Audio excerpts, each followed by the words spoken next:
আসসালামু আলাইকুম এভরিওয়ান, কেমন আছেন সবাই? এটি হচ্ছে রেড ভেলভেট কেকের বেস। রেড ভেলভেট কেক কখনোই টুকটুকে লাল রঙের হয় না, ঠিক এরকমের মেরুন কালারের হয়ে থাকে। বেসটি আমার কাছে খুব ভালো লাগছিল তৈরি করার পরে। কেকটি আজকে করব 1 পাউন্ডের মধ্যে। আর প্রথমেই আমি বোর্ডে ক্রিম লাগিয়ে সুন্দর করে চেপে চেপে কেকটা লাগিয়ে দিচ্ছিলাম বোর্ডের মধ্যে। এরপরে আমি এর মধ্যে সুগার সিরাপ অ্যাপ্লাই করছি। কেকের চারপাশে সুন্দর করে সুগার সিরাপ অ্যাপ্লাই করছি। খেয়াল রাখতে হবে এক জায়গায় 2 বার সুগার সিরাপ দেওয়া যাবে না। সুগার সিরাপ যেহেতু অল্প অল্প করে দিতে হয়, এই জন্য ছোট চামচ ব্যবহার করাই উত্তম। এরপর আমি কেকের ভিতরে ক্রিমের লেয়ারটা দিয়ে দিব। পাইপিং ব্যাগের সাহায্যে ক্রিম দিলে কেকের চারদিকে সমান করে ক্রিম দেওয়া যায়। এতে করে কেক উঁচু নিচু হওয়ার চান্সেস থাকে এবং কেকের ভিতরে সব জায়গায় সমান পরিমাণে ক্রিম থাকে।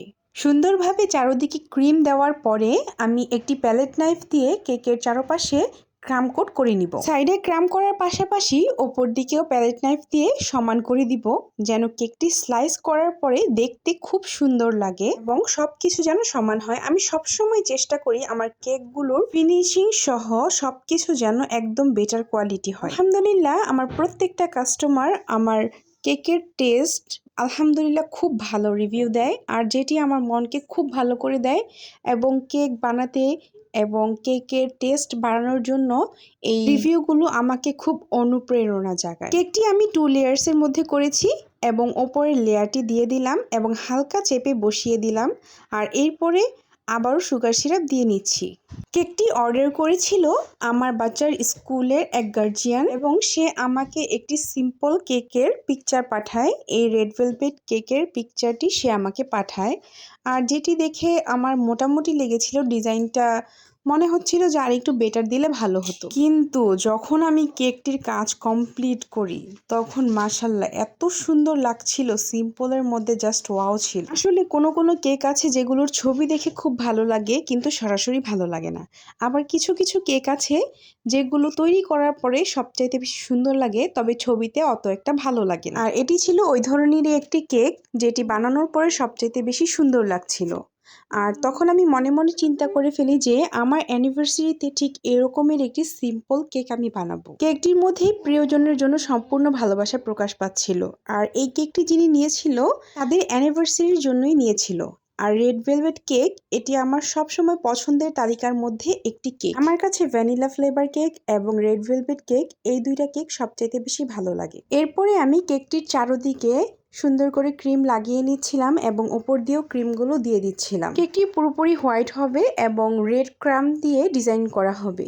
কেকটির পিকচার দেখে মনে হচ্ছিল যে বেশি কাজ নেই, সময়ও বেশি লাগবে না, তবে যখন আমি কেকটির কাজ করি তখন ক্রাম সেট করতে আমার অনেকটা সময় লেগে যায়, প্রায় হাফ আওয়ারের মতো লাগে। আর নর্মালি একটা কেক রেডি করতে আমার 20-25 মিনিট লাগে, আর পিকচার দেখে ভাবছিলাম জাস্ট ওপরে একটু ক্রাম করে দিব আর সাইডে দিয়ে দিব, হয়ে যাবে।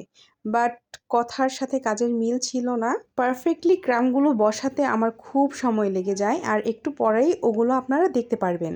আমি সুন্দর করে কেকের ক্রিম চারপাশে লাগিয়ে দিচ্ছিলাম, আর যেখানে যেখানে একটু কম ক্রিম ছিল ওইখানে একটু ক্রিম লাগিয়ে সুন্দর করে সমান ফিনিশিং দিয়ে নিচ্ছিলাম।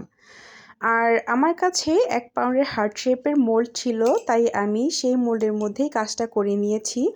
আলাদা করে রাউন্ড শেপ কেটে আমার হার্ট শেপ করতে হয়নি, কিন্তু 2 থেকে 3 পাউন্ড হলে তখন আমার এই ওয়েতে করতে হবে। একটি জিগজ্যাগ স্ক্রাবার দিয়ে আমি সাইডের এই ডিজাইনটি করে নিচ্ছি এবং 2 থেকে 3 বার টেনে আমি ফাইনাল আউটকামটা নিয়ে আসি। কেকের কাজগুলো সবসময় আলতো হাতে করতে হয় এবং খুব মনোযোগ সহকারে আন্তরিকতার সাথে করতে হয়, তাহলে এর রেজাল্টও খুব ভালো আসে। আর যেহেতু এটি আমার ভালোবাসার কাজ তাই আমি এটি করতেও খুব পছন্দ করি এবং যখনই করি খুব মন দিয়ে করি। কেক তৈরির সময় সবচাইতে পছন্দের সময় হচ্ছে ডেকোরেশন করা, তবে যখন এই কাজ শেষে থালা বাসন ধুতে হয় তখন আর ভালো লাগে না। তো যাই হোক, একটু মজা করলাম, কিছু মনে করবেন না। আর এরপরে আমি একটি স্ট্রেনারের সাহায্যে ক্রামগুলোকে চেলে সুন্দর করে কেকের উপরে বসিয়ে দিচ্ছি। আর কেকের সাইডের গায়ে যেন ক্রাম লেগে না যায় এই জন্যই আমার খুব সাবধানে কাজটি করতে হয়েছিল, আর পরিশ্রমটা এখানেই হয়েছে। আর এই জন্য আমি একটি কার্ডের সাহায্য নিয়েছি, আর প্রথমে হাত দিয়ে কার্ড দিয়ে ওপরে ক্রামগুলো বসিয়ে এরপরে চালনি দিয়ে সুন্দর করে স্প্রেড করে দিয়েছিলাম যেন ওপর থেকে দেখতে খুব সুন্দর লাগে। আর এরপর আমি আরেকটি কার্ড দিয়ে সুন্দর করে সাইডের এই ক্রামগুলো বসিয়ে দিচ্ছি। জাস্ট এটাই ছিল ডিজাইন, আর এই জন্যই ভেবেছিলাম হয়তো বেশি সময় লাগবে না, তবে এই ক্রামগুলো বসাতে যেই সময়টা ব্যয় হয়। ভিডিওতে আমি টেনে দিয়েছি বলে আপনারা খুব তাড়াতাড়ি দেখতে পাচ্ছেন, বাট কাজটি করতে আমার খুব সময় লেগেছিল এবং সমানভাবে করতে সময়টা লেগে যায়। নর্মালি এবড়ো থেবড়ো করে আমি কেক বানাতে পছন্দ করি না। আমি সবসময় চেষ্টা করি যেন আমার কেকগুলো দেখা মাত্রই কাস্টমাররা পছন্দ করে, তাই ফিনিশিংটা ভালো করে দেওয়ার চেষ্টা করি। আর এরপরে কিছু চকলেট টপার দিয়ে আমি এরকম করে বানিয়ে হার্ট শেপের মতো করে কেটে কেকের গায়ে বসিয়ে দিচ্ছিলাম। আর এটি রেফারেন্স পিকচারের মধ্যে ছিল, আর ওইটার মধ্যে ফন্ডেন্ট দিয়ে করা হয়েছিল, যেটি আমি চকলেট দিয়ে করেছি, হোয়াইট চকলেট ব্যবহার করেছি। এই তো আমার কেকটি অ্যাট লাস্ট। সিম্পলের মধ্যে কেকটি খুব সুন্দর লাগছিল এবং কালারটাও মাশাআল্লাহ খুব সুন্দর ছিল, যেটি আমার নর্মাল ফোনের ক্যামেরাতে আপনাদের সামনে আমি সুন্দর করে তুলে ধরতে পারিনি। আর কেকের উপরে যেহেতু ক্রাম করে দিয়েছিলাম, ওই জন্য এর উপরে আমি লেখাটা সুন্দরভাবে লিখতে পারছিলাম না, অবশ্য বসছিল না। এজন্য আমি হোয়াইট চকলেট দিয়ে লেখাটা আলাদা করে লিখে ফ্রিজে ঠান্ডা করে এরপরে কেকের গায়ে আস্তে আস্তে বসিয়ে দিচ্ছিলাম। লেখাটি বসাতেও অনেকটা সময় লেগেছে, কারণ আমি ভেঙে ভেঙে এটার মধ্যে বসিয়েছি।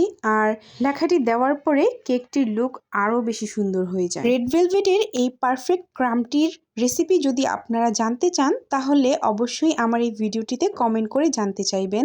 ইনশাল্লাহ কমেন্টের পরিমাণ বেশি হলে আমি জানিয়ে দিব। ভিডিওটি দেখার জন্য ধন্যবাদ।